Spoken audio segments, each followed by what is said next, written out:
I'm riding around with this guy. I'm his whatever. I drive my dealer around. That's how I get loaded every day. And I let the guy know, hey, this car's stolen today. And he was like, yeah, it's cool. You know, we're all tough guys and whatever. Well, they had this big hydraulic lift on the back of it. Cops saw that. They lit us up, and I'm pressing on the gas. And he's like, pull over. And I know what he's about to do he pulls a gun out of his waist. He said, pull over. I'm like, man, there's only like 2 things I'm not going to do for drugs. And that was one of them. Welcome to another episode of the Powerless to Powerful Recovery podcast. My name's Jason. I'm an alcoholic and addict.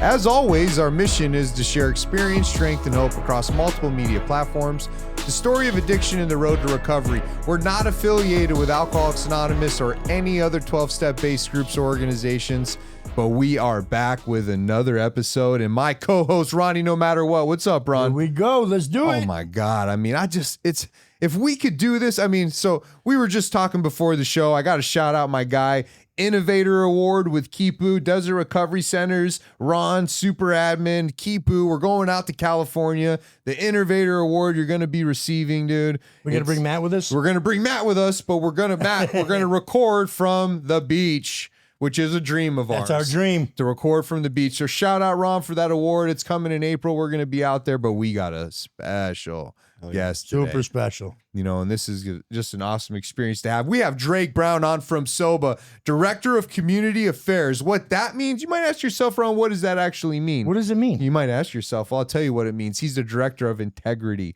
He's a Director of Communication. He's a Director of Affairs. He's a Director of Connection and streamlining the connection process, because SOBA is the dream, bro. SOBA is the dream, bro. It has all levels of care. Okay. You can stay there. You can come in, because what breaks our heart, Ron? After 30 days, we got to say bye, and we can't continue the amazing progress we've made, right? I mean, we have great community partners, people that we send them off to. SOBA's one of them, right? Yeah. So SOBA is one of them, and just not being able to continue to hold their hand like you guys do, right? And SOBA has the ability to keep them, because they have detox, they have residential, they have PHP, they have IOP, they have OP, and they have housing to go with it. Let's go. So you can correct things, because think about it, even prison math doesn't check out. I use drugs and alcohol for 20 years, I get 30 days in treatment, right? So Drake Brown is here, Director of Community Affairs. Let's go. Welcome to the show, my bro. Stoked to be here. Thank you guys for having me. This is a good time, dude. And SOBA's a real deal. Dr. DePetty, shout out Dr. DePetty. Dr. T. Yeah, our medical director. You're a medical director. Yeah. He is one of the best, dude. Great man.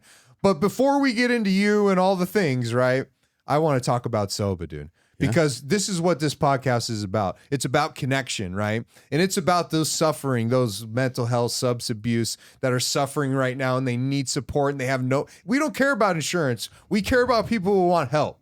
If you want help, you reach out to us. So I want to talk about SOBA's program. Someone might be listening now. We got to capitalize on that willingness. So talk to us about SOBA and the levels of care, how they find you, where you're located, and what you guys do. Absolutely. So SOBA Mesa in particular has been here about 10 years in Mesa, Arizona.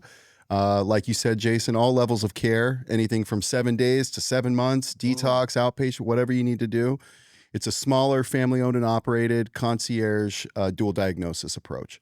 So what I mean by that is master's level therapy, full case management services, gym, we've got the sound bath healing, equine, art therapy, music therapy, all the things that can kind of introduce someone to their own path in recovery. I mean, you got it all over there. It's one of the best programs you're going to find. They've been around for a decade, dude. And that says a lot. And that's a shout out to their team. And that's a shout out really to what your position is. It's to make sure you guys have longevity in those relationships, because it's all about relationships. And with your charisma and your passion and your heart and your story, which we're going to talk about, has put you in a position to utilize those skill sets just like all of us. Yeah.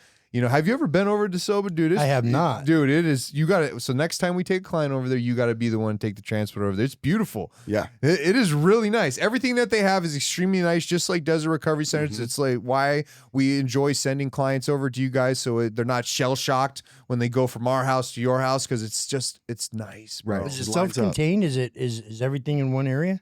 There's 3 properties. The detox and the residential is one property. Chef on site, full use of cell phones, electronics, things like that. So it lines up really well with a lot of partners. We love DRC. Yeah, and it lines up perfectly. And the best thing I love about it is what the clients have to say about it, right? Yeah. They want to go there, right? Like we had a client, obviously not going to share his name, but he went there a few times and we're trying to work out care.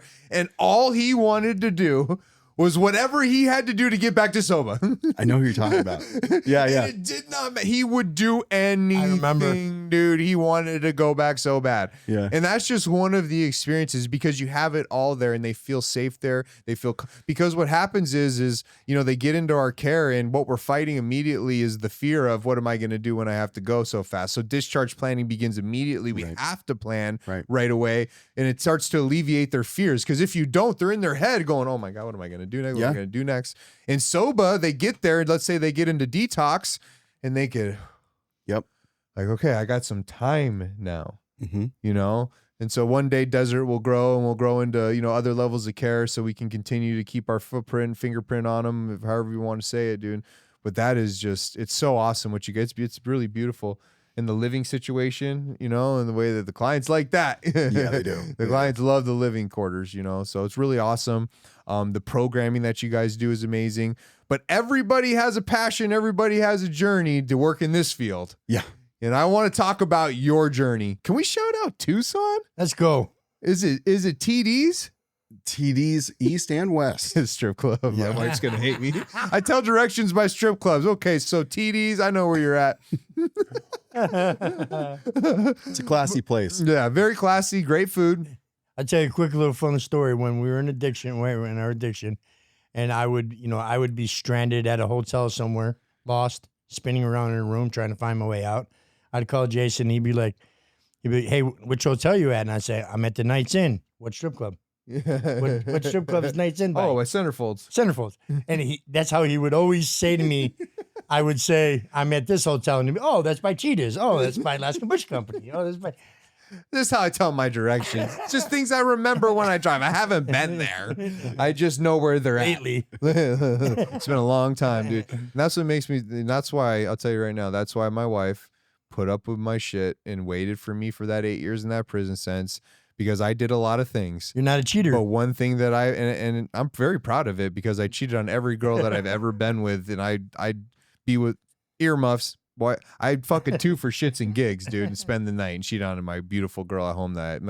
My wife will tell you there, none of my ex. I always had like 6s or 5s. That way I could do whatever I wanted to do. And I was lazy, right? But my wife is the most beautiful girl I've ever been with and had in my life. And I never cheated on her, dude. Thank God. Because if I did, there's not a shot in hell, dude. She would have waited for me and been with me that time. But I love my wife and, all those things. But let's talk about you. Enough about me. Sure. So Tucson, you grew up there. You lived there for 22 years, man. So talk about first what the family dynamic was like, what it was like growing up with mom and dad, because that really kind of shapes us as we grow up. So can you just 100%. Share about, that time period and what it was like growing up? I've got a younger brother, right? So I was the oldest brother by 2 years. Me, mom, dad, little brother, right? Dog, cat, everything, okay? I realized immediately that, it didn't really pay off for me to be smart. It didn't pay off for me to be, none of these things mattered that I thought were important because all it took was me getting on a bus and going to the south side of Tucson because I was a smart kid. So then I get my ass kicked at the barrio every day, right? So, I just learned to keep my mouth shut, stay quiet. Fly under the radar. Yeah, man. It was just easier that way. Mom and dad are always cats and dogs at each other, right? And me and my brother would kind of just be there to pick up the pieces. So, yeah, I mean, I lived on eggshells for sure. Yeah. Yeah. But, I mean, dad grew weed in the crib. Oh, yeah. So, I mean, cool dad, cool mom kind of life. Cool dad, cool mom.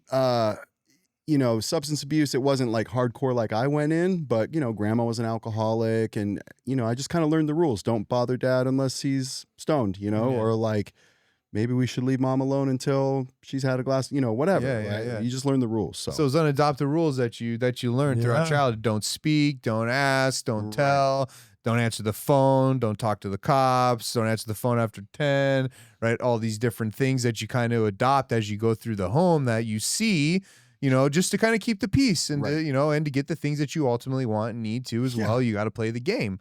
But you also played sports and you started drinking younger though, too. Yeah. You know, was that when you went to grandma and grandpa's? 'Cause I'm Italian. We had wine around a lot, you know? Yeah, we had grandma was a country girl from Kentucky, and she had some Stone Mill gin in the pantry, and I had I would go to like this skate country in Tucson. God, I can't believe if that place is even open, man. But I would drink gin before skate country, so my palms weren't sweaty when I would hold my girl's hand when I'd skate around. Yeah, see that? And like that's just kind of what it became for me, was like this is a regular thing. And by like 12 or 13, I was a weekend drinker on grandma's gin, you know. And I'm not proud to say that. I look back at it and I'm like, yeah, it was real. Like that happened, right? Yeah. And so that's what we do, you know, and that's what recovery teaches us, because that's how we got to identify ourselves, right? So we look over our past, we look over these moments, we qualify ourselves and say, holy shit, these are all the areas of concern and problem that I need to correct.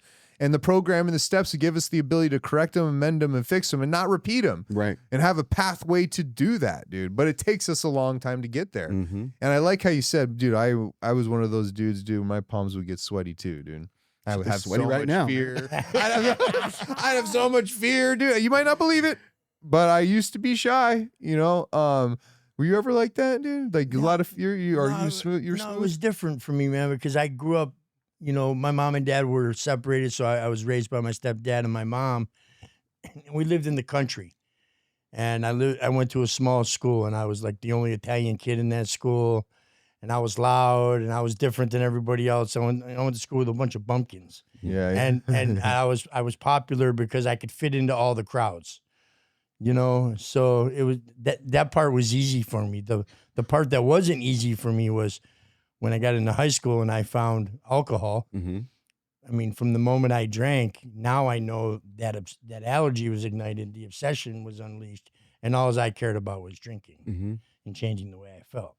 Because that happened for you, because you go to Sabino, right? And shout out to Sabercats? Sabercats, yeah. Sabino.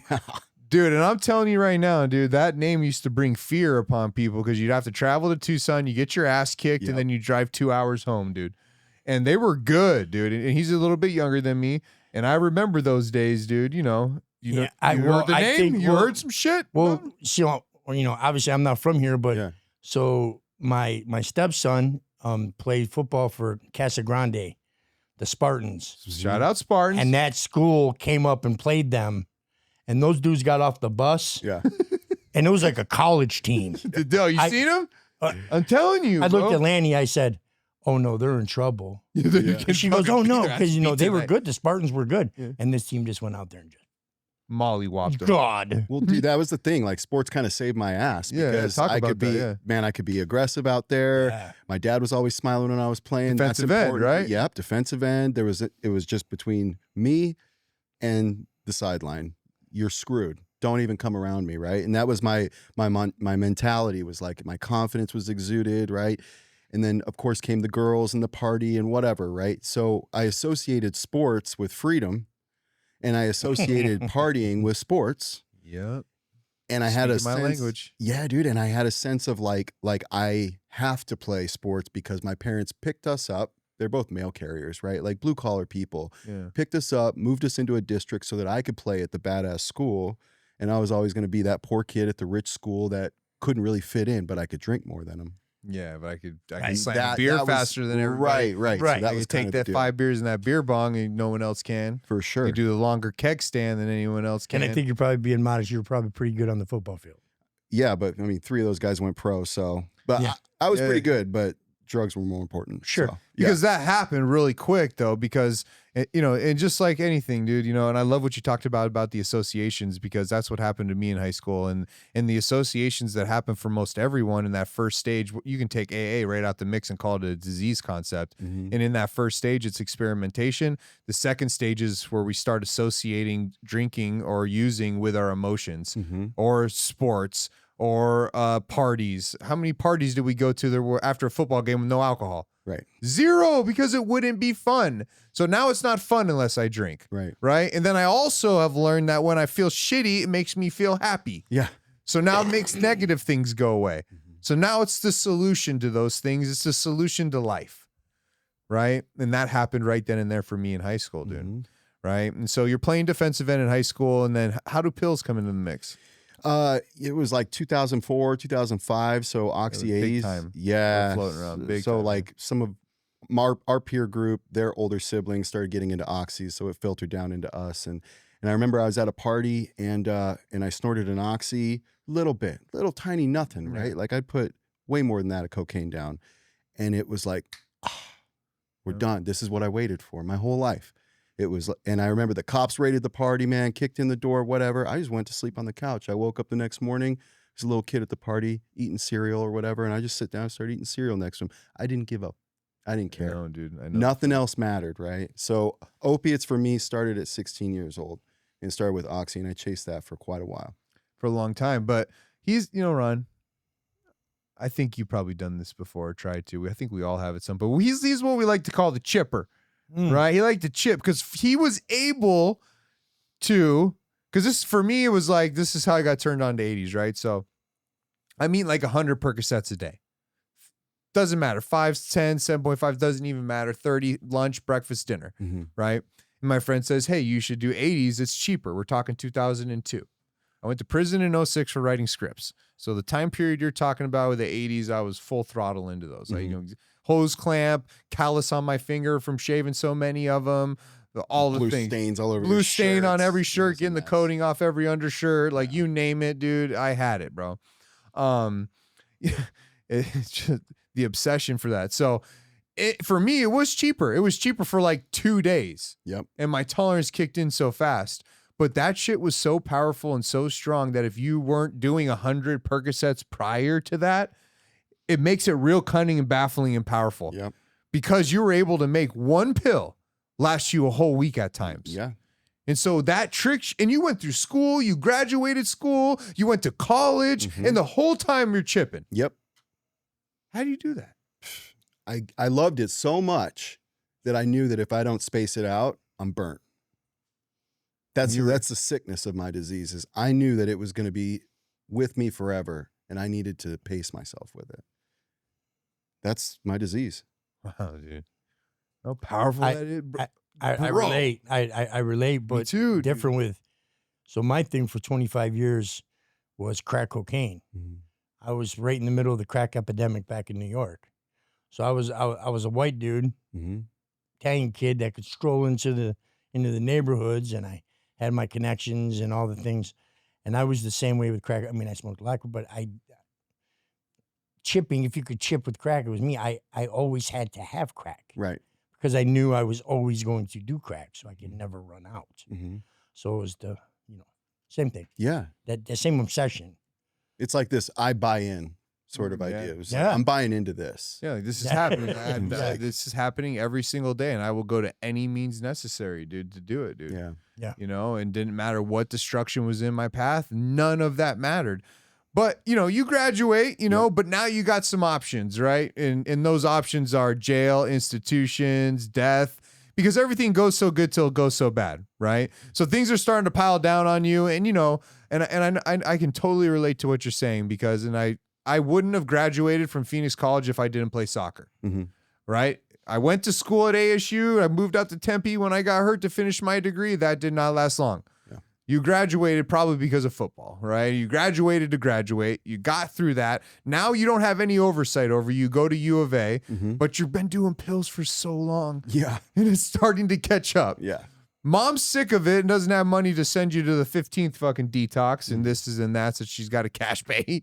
So you go to the Coast Guard. And shout out for your service, right? But how's that all take place? Like, because you're in this like time period. Like how's that all shape up? Basically, I was out of options. Okay. I'm not going to sit here and say like I'm so patriotic and I just wanted to join the military. I had to choose something else. And I didn't go to multiple detoxes or rehabs. My mom just said, we can't afford rehab. And I thought rehab was for rock stars and people that Tommy just Lee had, goes to rehab, dude, they just had like, like bad habits. Like I'm a destructive, offensive human and I'm totally screwed without a radical solution. So I signed my name on a dotted line for the Coast Guard. They gave me $5,000 and sent me to Cape May, New Jersey for boot camp. And I remember cheating that drug test to get in. I'm not proud of this, but it's the truth, and I look at the wall of people's urine and mine just looks like Star Wars. Like it's got all these like crazy colors because of my masking agents I was drinking, but I got in And I end up detoxing in Cape May, New Jersey in January with snow up to my hip, doing flutter kicks, shitting myself. I mean, it was what I detoxing deserved. in boot camp. Yeah, it was what I deserved. You know, I hate myself when it comes to what I think I deserve to get better. So what was the Coast Guard like? Where did you travel? Where awesome. did you go around? Were you always on the water? Were you just in different places? What'd you get to see? Man, first station was Honolulu, Hawaii. Nice. Stretched that out for 3 years. I lived on a ship. We did patrols from Hawaii to Dutch Harbor, Alaska. We do search and rescue, drug and addiction, and migrant patrols. Did you go fishing? Yeah, we went fishing. We went fishing, sledding, seal bombs. I mean, I was like 21, 22. And so were you sober like during the week, and then whenever you guys got off the ship, or would you guys bring alcohol on? Because I know there's a lot of drinking. My brother, shout out to all the military. My brother's a Marine vet, and I know some of his stories. You know, so how did that work? I mean, are they on your ass? Look, it's work hard, play hard, just like the football field. It was, if you can handle your business, whatever you do in your off time is in your off time. Obviously, there's a zero tolerance for drugs, but when it comes to alcohol, handle your business. Don't bring any heat on your platoon or what happens off the ship stays off the ship. That's it, man. So a lot of times I subscribe to that work hard, play hard. So I was working my ass off because I love to play hard. Yeah. And when it came time for me to go on leave, I would just take 2 weeks off. I'd go back to Tucson. I'd do opiates, and then I would detox again. Come back feeling like and shit. And I would just drink like a. And you did that, and it kept going. It kept going, man. I went to New Orleans. Was there right after Katrina, Panama City, Florida, San Francisco. I mean, here's what I found out about me. I can score anywhere you go. You put me on a boat in the middle of the Arctic Circle, I will get loaded. I will find a way. And that's what I found out about me. Yeah. It's sad. Yeah. And so everything, I always say it, everything goes so good till it goes so bad. It's happened so many times for us, and it doesn't matter where you're at. And it happened to my brother. It's happened to me every time.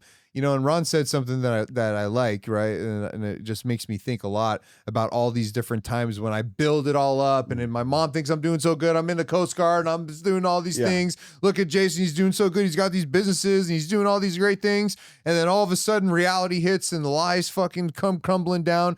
And it talks about in the big book, the structure falling on your head with a senseless series of sprees.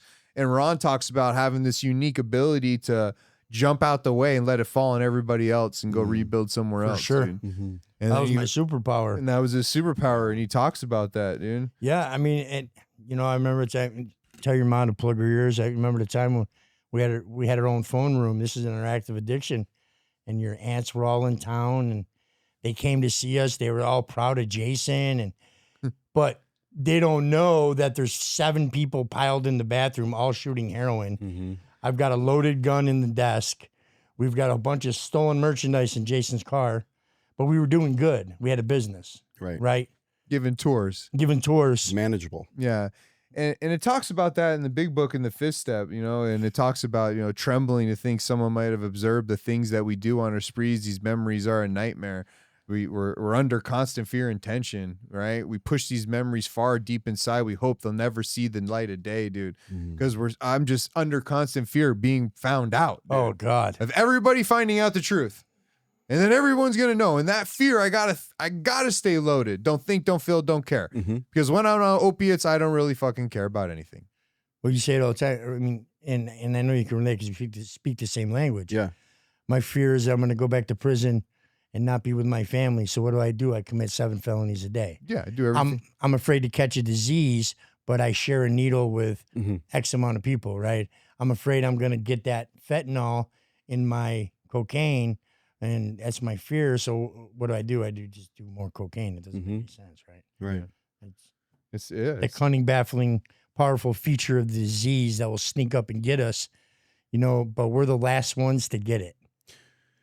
We're the last ones. Yeah. Everybody else sees it. They see it crumble finally, but we still think we can manage it, and then all of a sudden. Yep. Well, I don't know how to tell true from false. I never have. That's my favorite part in the big book. Yeah. So like sums up my life. Dude, my inability to take inventory is terminal. It will kill me. You know, which is why I need to be with men like you guys. I love that. I haven't heard it quite like that. My inability to take inventory.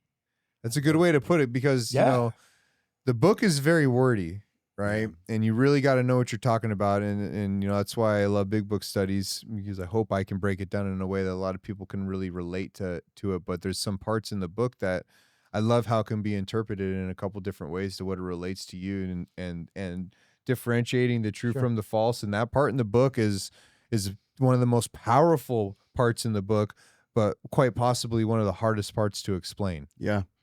You know, and that was a really excellent way to explain it. I know it's one of your favorite parts because I've heard you speak on it a few times. Man, that's when I had one of my aha moments in prison, reading my big book, sitting in the middle of a prison yard, reading to myself, and I saw that, and I broke down because I couldn't tell the truth from the false. I had plagiarized my life. Mm-hmm. I didn't know what was real, what wasn't. I didn't know what I had really done, what I hadn't done. Everything was like this weird, twisted dream. Did I really do that? Was I really in that city? Is that, and you know, I couldn't tell the truth from the false. Right. It took it to another level for me. It wasn't just surface not telling the truth from the false, like me telling you, no, I'm not high. Yeah. Right. Right? No, it's much, much deeper than that. Yeah, that it probably is my I know favorite you're sure part. about it. I know he loves that spot, and you said it in a great way, dude. I love it. And I'm going to use that because it's a hard way to. to explain to people, you know, how you are representing that, knowing the true from the false and delusional fantasy land that we're living in, that we believe is reality, you know, and it takes us so much pain and desperation, dude, to finally get it done, dude. Because what ends up happening is the military comes crumbling down, dude, and they find out, dude, that you've been doing more than just drinking on the weekends. Yeah. Right. And so you want to share about, you know, coming back home and just having to start over and, and only going to the only solution you have, which is to pick back up the needle. Yeah. I mean, that's essentially what happened. After 6 years, the first station I took that was land-based and not on a ship, within a year and a half, I was booted out of the military. Wheels came off. Yeah. Because I couldn't even handle enough separation. Exactly. Yeah. So, you know, and I like hostages because I need an audience. And so I got a woman that ended up getting kicked out of the military with me. And my heart still hurts about that. Yeah. But we had a baby, we got married, we got out of the military, went back to Florida, and I worked in a shipyard for 3 years, drinking every night, amphetamines, just miserable, dude. Yeah. So wife and kid, they took off. Baby was 6 months old, and I said, let me set a match to it. I'm going back home, and I am putting it on. Yeah. And so about 3 years, I hit the needle, and I was just a homeless dope fiend. Yeah. I never thought, dude, if like drinking grandma's gin at 11 would have put me in the situation I was in. And I want to share something real quick. These things that like my addiction, I was okay with. I would rationalize like, this is okay. Like, this is okay, right? Like a box of pawn shop receipts. Like, I'll get it all back, dude. You know? Never got anything back. I have never got anything back from the pawn shop. No. But I kept the receipts like I was, you know? And it's so crazy, bro. Yeah, keep going. So anyways, keep going, dude. Man, you know, the point is like, I'm riding around with this guy. I'm his whatever. I drive my dealer around. That's how I get loaded every day. And I let the guy know, hey, this car's stolen today. And he was like, yeah, it's cool. You know, we're all tough guys and whatever.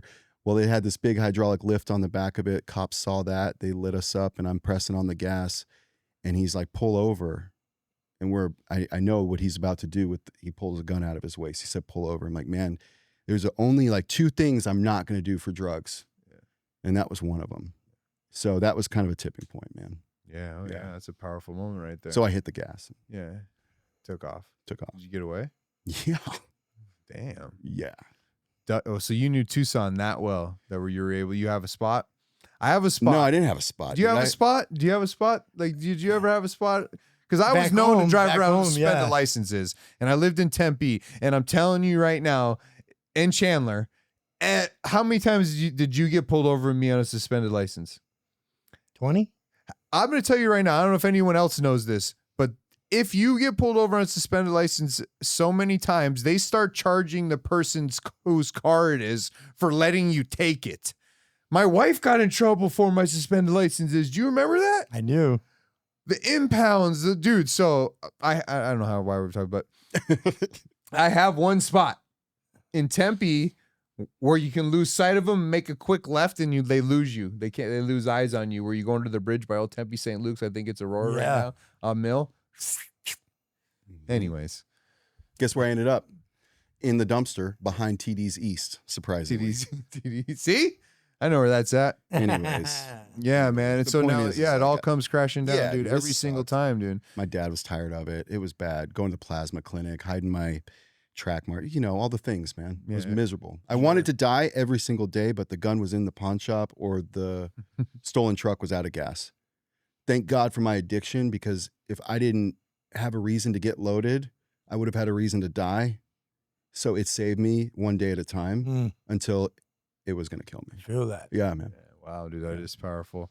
And so ultimately, dude, the most beautiful part about all this is SOBA, dude. Yeah. Fucking mad respect for, dude. I love what SOBA does and believes in and what they've done for you in your life and the path that they've given you based on your effort and work and taking responsibility for your own life and your heart is what, as I call the DRC way, dude.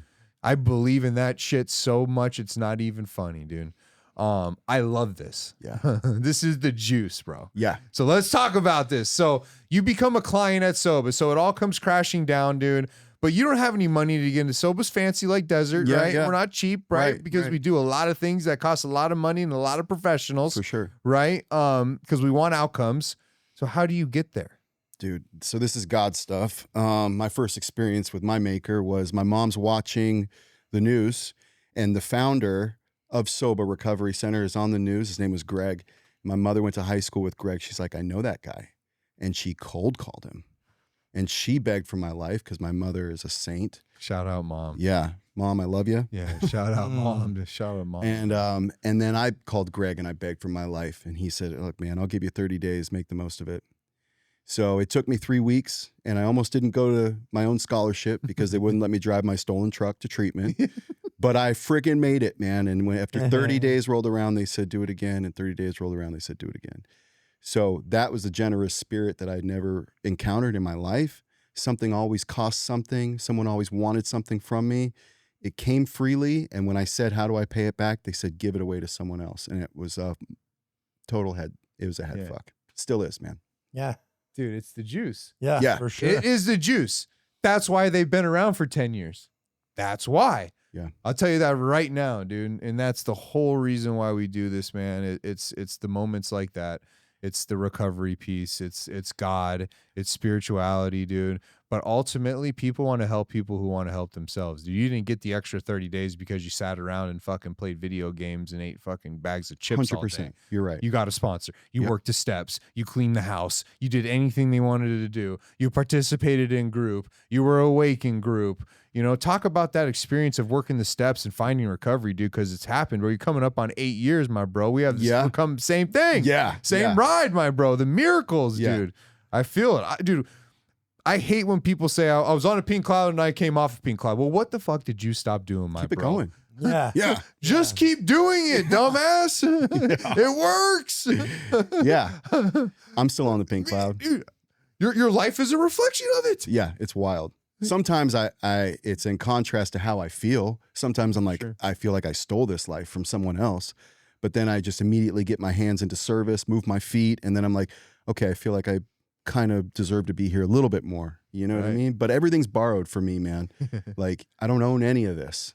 So yeah, dude, I would go to groups, sick as a dog, doesn't matter. Bring my blankie, go to groups. You know what I mean? They say get a sponsor.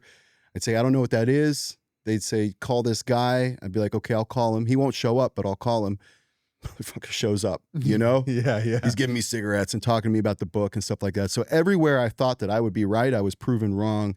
Everything I thought was important was not. I was malleable, man. I was teachable. Yeah. So that's what happened, bro. And they'd say, go get a chip. And I'd be like, I don't want to. And they'd be like, it's not for you. That chip's for someone else. They need to see you do that. Fuck. Like, these are the principles, bro. Sponsor, Yeah. Sponsor. Yeah. So that's what happened. Yeah, it's amazing, dude. And you know, recovery, you know, first we got to fix it internally. The powerlessness is the internal component. And once we fix it internally, then all of a sudden everything else externally becomes fucking manageable again, dude. And we start to excel and we start to recover everything, dude. And God brings all sorts of things. And Ron talks about it all the time, dude, which I've stole years ago now. But God wears people clothes, and he's in each and every one of us, and every one of us. And when we do our part and when we show up, miracles happen. We get to experience it through each other. And through that, and through this time period of you getting sober, you met your beautiful wife, Lacey. Oh my gosh. I mean, shout out to Lacey. Such a miracle. One of my biggest promises have come true with her. And it's just, you know, and I hope we can kind of share about it for a second here, you know, because there's, you know, one thing that I hate, that, man, I'm talking about a lot of things I hate. That's a powerful word. Maybe shouldn't say the word hate, dude. But one thing I dislike is when you start talking about, you know, sex inventory or your relationships and everyone's like, oh, okay, we're all going to wait a year and get a plant and get a dog. I don't know anyone who's done that. Like literally nobody does that. And I will tell you, if I was gambling again, but I'm not, the over or under was 60 days of you were going to be in a relationship or not. If you were single in recovery, doing a 90-day, 70-day, 1 year, 7-month program, I swear to God, you're going to tell me you're not going to be in a relationship and it's not for you, dude. But the best version of you is attractive to anybody, right? And they see that. So what happens is you get in a relationship, you know, and the big book talks about that, right? It talks about it because what recovery gives us through the 4 steps is the ability to look at relationships. Sex inventory is about relationships. The steps are relationships, right? Steps 1, 2, and 3 is a relationship with God. 4, 5, 6, and 7 is a relationship with yourself. 8 and 9 is your relationship with others. 10 is the main stuff of relationship with self. 11 is the main stuff of relationship with God. And 12 is the main stuff of relationship with others. So it's pretty fucking important, dude. Yeah. Yeah. Like, everything is relationships. And I'm a selfish piece of shit when I do what I want to do, means I don't have good ones. Right. And maybe I didn't see him growing up with mom fighting like cats and dogs nonstop all the time. So I think I don't even know. Don't task, don't tell. That's how it goes. Right. Right. But there's a part in the big book, and I want you to share about it because it's something that it's not really done often, which it should be. And people should hear this because it works. Right. Fuck. But it talks about in the big books, you know, suppose we don't wait a year, or suppose what it says is we outline what we want for a perfect relationship, an ideal, things that we want to obtain in our own self so we could attract that in another. And it's kind of what that piece gives us, right? We attract all these character assets, so now we could attract this ideal. But it says, suppose we get out and we get out back in the dating world and we fall short of our chosen ideal and we stumble. Am I going to get drunk? Am I going to get drunk? Am I going to get fucked up over that? It tells us maybe not. It's a half truth. It depends upon us and our motives. And you're going to share about this, right? And so suppose we say, oh my God, I love this woman. She's fucking amazing. I see her true self, but she's still got some shortcomings. And those shortcomings could be a detriment to me, especially right now. So I have to take myself to better things now and trust the outcome of God. And if I do that, then everything will work out and I will be free and I won't relapse and I won't drink. And it talks about that in the big book in the top paragraph, the sex inventory, right? And you experienced that and did it. And dude, you guys are back together. So just share that, dude. And I hope I'm not putting Lacey on blast right now, but this is important, dude. Yeah, I dude. hope so, but we can cut it out if not. But No, I just want to share about it because it's huge. I would dude. not be sober today had it not been for that paragraph. I would not have been sober today had it not been for my false motives and then coming back to some better ones, dude. So like, it's important for me. It's important. So look, I'm not like, I didn't plan on seeing 30 years old, let alone getting a wife and kid and marriage and even having sex. None of that was on the table. It was just like, just prove all this stuff wrong so you can die in confidence. That's why I showed up. But every time I showed up, I got proven wrong. Therefore, I get to live some more, right? So when it comes to sex and relationships, my sponsor said, Drake, you know, you show up, man, and if somebody put drugs or alcohol on the table, it might mess with you a little bit. But this woman, let her recover because she shows up and you put validation on the table, you are fucking with her sobriety, man. You know, like all she wants is your validation. So what did I do? I was selfish. I ignored the fact that she was getting loaded. I assumed that she was sober because I was sober. And if you're with me, gotta be. You're going to be sober. And I'm so smart, I would be able to tell, right? Well, my motives were wrong. I'm selfish. I wanted the physical gratification. I justified the emotional gratification. And what happened was she wasn't sober. And I had a gut check moment where, I mean, finding straws in her purse and like all these things, right? And I said, okay, you use, I'll use too.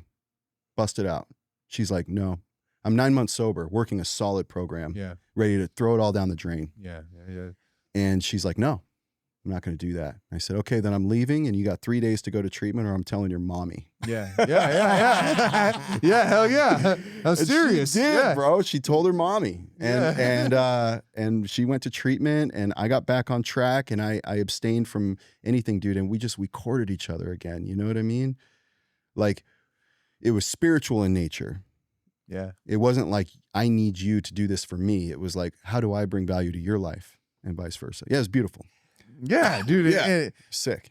It works. Yeah. Like all this, the program works. If you just do your part every single day, man, and you don't have to, your part is to help people, to love people, to be honest, to be humble, to be forgiving, to be tolerant. And when you don't, just say you didn't and you would like to work on doing it next time better. Right. And if you do that every single day to the best of your abilities, you're going to win a lot of moments. You're going to start winning again. And God loves when you win in that fashion. And when you win in that fashion, the outcomes, the winning part of it transpires in all aspects of your life. Mm-hmm.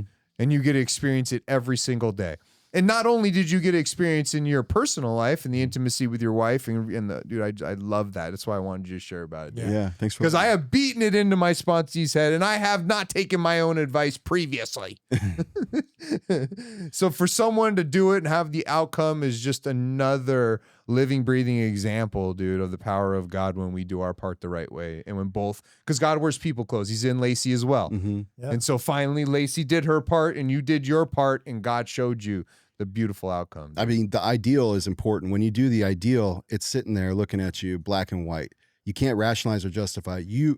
Drake wrote this sex ideal. Yeah. So it doesn't get to change, right? She didn't change. That was the hardest part of my 4-step. Yeah. Oh, I know, brother. Oh, I know you, my bro. That was the hardest part of my 4-step because it was, my ideal was very superficial. Mm-hmm. I did it when I was in prison, and it was. You just Love Island, brother? Well, nah, man. I was a TMZ guy, because you could catch some booty and on TMZ, but no, it really, because I think why it was the hardest part for me is I didn't know what healthy was. Yeah. Right. I didn't know what healthy looked like. Yeah. Please don't punch me and I won't punch you. That's my ideal. Yeah. Right? Let's not lie to each other. Let's start there. Yeah. I won't lie. Yeah. Don't lie to me. Right. That's what I want. I want a woman that's not going to lie in return. Because if I want that in her, I have need to be that in me. So then when I started doing it very rudimentary like that, it made sense. It made sense. Yeah. And then I had all these, because I would just do the opposite, that I need to do this. And I was none of those things. I was still a liar. Keep it simple. Bro. God, it's so... No, I was like, fuck, just switch it around, Because, real quick, when I was in prison, I was the recovery guy and I didn't have a sponsor. I had a guy a few years down the road that was coming in from the outside, Glenn Campbell, shout out Glenn. Mm-hmm. He was my sponsor, but he'd get 10 minutes with me before the meeting and 10 minutes after the meeting, right? My sponsor on the yard, because I sponsored everybody, my sponsor was a lifer that was doing 3 life sentences that was never getting out. He wasn't in AA, but he knew all about AA because he read a lot of books and he used the spiritual portions of his life. So that was my close mouth friend. Mm-hmm. That was my sponsor, I guess you could say. And he gave me some amazing advice and was always very simple like that. Like, okay, if you want that for in this female, then just flip it around. Are you that? Yeah. And if you're not, let's work on becoming that. Yeah. You can have it. Yes. Super simple. Just do your stuff first. Yeah. And then you'll be able to attract it. There's no secret why I know where all the strip clubs are. That's what I attracted. Yeah. Right? So now I don't do that anymore, dude. And I've attracted different things in my life. You've talked a lot about strip clubs. I know. Today. I know. But not only did you recover your personal life, Let's go. but your professional life, bro. This is the juice of it, dude. So not only did SOBA scholarship you, not only did they scholarship you for, 30 days, they gave you the whole kit and caboodle, dude. And then you had the opportunity to work for them, bro. Yeah.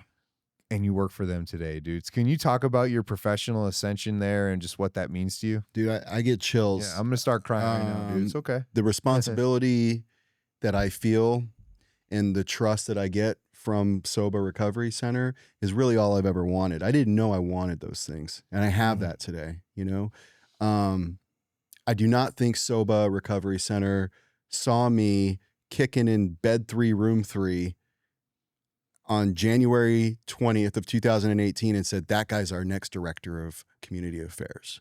I do not think that was their plan. I don't think that when Greg talked with my mom and said, yeah, let him come do 30 days, I don't think he was like, this guy's going to be our brand ambassador. That is not what happened. They did things with the right motives. So now I get to show up and do things with the right motives, man. It's super cool. All they ever asked of me is just coordinate with the right people. Let's just help people. Let's just work with good people. Can I ask you something? Yeah. Do you get to, and I'm sure you do, but do you think about it? Do you go to room 3, bed 3 ever and just kind of sit on the bed if no one's in it? I do. I bet you do. I do. And if someone's in it, I'll sit there and I'll just take a breath and I'll just pray for him. It's amazing. Yeah, that's spiritual. So awesome. awesome. That's the juice. I know. I'm telling you, bro. That's I got goosebumps. Yeah. It's the juice of it, dude. Dude. I was telling you a story. The substance abuse counselor. I put in, I'm breaking anonymity, but whatever. She doesn't care. She was a substance abuse counselor, for 3 years. I worked side by side while incarcerated with her, dude. She gave me the ability to find this passion to want to help people in a greater way by teaching groups and working in recovery. And she allowed me to do that, do with 90 days sober, bro. Yeah. She allowed me to do that. And it shooed me into recovery. And what that gave me propelled my recovery. I'll never forget it. Well, she reached out to me 6 months ago. We scholarshiped her son, dude, that is older than can't get right. Right. Scholarshiped her son. I told you the story. Scholarshiped her son. Got him a new address. Got him into Cornerstone and other levels of care he could get into. He graduated all levels of care, and now we hired him, dude. Awesome. And it's the juice. Yeah. And that's why we love SOBA. That's why you guys are successful, is because of the heart and the juice, dude. And so, you had a recovery job and you're also working at SOBA, but you fell in love with the missions, dude. You fell in love with people, dude. Yep. And that's really where you've been ever since, dude, is just creating relationships, making sure you're doing the right way. And I love how you said making sure you're creating the right relationships, because one thing I know about you is you don't play about that. No. We don't got time. I know, Drake, dude, you don't play about it, dude. You don't want to hear no shit wrong. You don't even want to catch wind that someone farted wrong, dude. In any way, shape, or form, dude. I'm not holier than thou, man. No, I can make I'm not mistakes, but at the same time, dude, when a family shows up with an envelope of cash and says, help my kid, to say that, that's, it's terrifying, man. Yeah. As a father, to think like there's a responsibility there, and anybody that doesn't act accordingly, like I need them to hold me accountable. So I would show someone the same amount of accountability as I would need them to show me. Bro. Well, That's it. It's called integrity. Yeah, dude, I know. That's what right. It's called integrity. Something that none of us had. And then we found this beautiful thing. We didn't even know what it's called for a while. Yeah. I don't know what the hell integrity is, but I feel it. I know it. I know when I see it in you, and I hear it. And then I feel it in myself when someone hands me a bunch of cash and says, take care of my family member. Yeah. Or people, in my case, sometimes like Jason and the other owners go here, and they entrust me with something that, excuse my language, if I fuck this up, we're not gonna get paid, and we're not gonna be able to keep the doors open. Right. That's how I take my job, right? That this has to be done correctly, honestly, and thoroughly. And there can't be no shenanigans. And I take it very, very seriously. Mm-hmm. And that's that integrity piece. Same so life or death there, man. Yeah, same thing, right? It's the same thing, right? And that's there ain't no feeling like that, because then when you lay your I call it dumb is what I call. Yeah. And if I see dumb, dude, I don't like it, dude, because we're dealing with human lives, bro. Jay, I'm not allowed to say that. You're not allowed to say dumb anymore. I'm not supposed to say that word anymore. But just for reference, dude, because we're dealing with human lives, Yeah. dude, and we have such a short time period, Dude. dude, to help these and capitalize on their willingness, dude. It's insane, bro. Yeah. I so a ton of respect, dude. Appreciate it, man. So SOBA's got every man. It's Let's been go. such a pleasure to Yeah. have you on the show today. This has I'm gonna been have to a get out great there and time. check it out. You dude, you Anytime, have bro. to. I bro. gotta go to dorm 3, bed 3. I gotta room 3. Yeah, I dude. gotta see this place. Well, we're talking detox, residential, outpatient, PHP, Let's go. OPAY, OP. OPAY. They got it all, dude. All the got it all. acronyms they got over there. SOBA Mesa. So if you want to get in touch with Drake, so if anyone's listening and they're suffering and you want to get into SOBA and you want to hear more about it, I'm telling you guys, it's the best option that you have in the valley to get the longest level of care in the best environment. It's just a fact. So if you want that opportunity, you want to reach out to Drake and SOBA, where do they find you? Look online, give me a call directly. Like I said, we're small, family owned and operated, so you can always reach me. My phone number is 480-353-1317. You can go to sobamesa.com, call our admissions line. You're going to talk with either Chris, Travis, Derek, or Edwin. Those are my brothers in recovery. Yeah. So just give us a call. If you need help, we are available. Whether it's SOBA, anywhere, reach out. Yeah, and they're just like we are. We don't do just call. Just call. We will if we can't take, we will call SOBA. If SOBA can't, we will the whole community that we work with will rally behind you to find you the help as quick as we possibly can in the best environment we possibly can. If you want to reach out to Desert, where can they find us, Ron? DesertRecoveryCenters.com. All the social media platforms, Instagram, Desert Recovery Centers, Ronnie No Matter What on TikTok, Facebook, Jason and Sarah, Ron Alessi. You can message us. Go to the website. You can talk to AIJ and the bot Blaine. No, we're live now. So if you go on the website, it's live. now, so Live Blaine. yeah. So now if you go on the website, it And notifies me that you're on the website, and then I have the ability to talk to you live now through the website. Oh, that's all. Yeah. You know, so I don't want to bother you if you're just scrolling and doing some education. So I'm trying to figure out when to jump on and blow your hair back with my energy, enthusiasm. So I'm trying to dance that line. But please, man, if you're interested and you need help and you have questions, that's what we're here to do. Recovery is a team sport. That's what the podcast is for, to get the amazing community partners on the show so we can talk about all the options that you have, because together we can help anybody, dude. And that's the truth. So you're never alone. One more thing? I do. The bottom line is, if you're suffering, you don't have to suffer alone. Mm-hmm. Today can be the day that you turn it all around. When you hear this, you hear Drake's message, something one of us characters said, gets your attention. If you're suffering or a family member and you don't know what to do and you're alone and you're sitting in that room right now and you got that bottle in front of you or that needle, that syringe, and you just don't think you can do it no more and you can't tell the truth from the false, just pick up the phone, go to the website, call SOBA, call Desert Recovery Centers. Mm-hmm. We're going to help you. We're going to figure out a way if you have this much willingness. I know that for sure. Yep, It won't do you any harm. That's Nah. for sure. Yeah. Nah. Got everything to gain and nothing to lose. For from it, sure. dude. That I can promise you. New episodes dropping every other week. This week, every week. We're back to every week. Yeah, that's right. We are for a month. Let's back. go. We're back to every Don't week. tell Let's Ty. go. Don't tell Ty. We're back every week. Tune in. New episodes dropping. Thank you.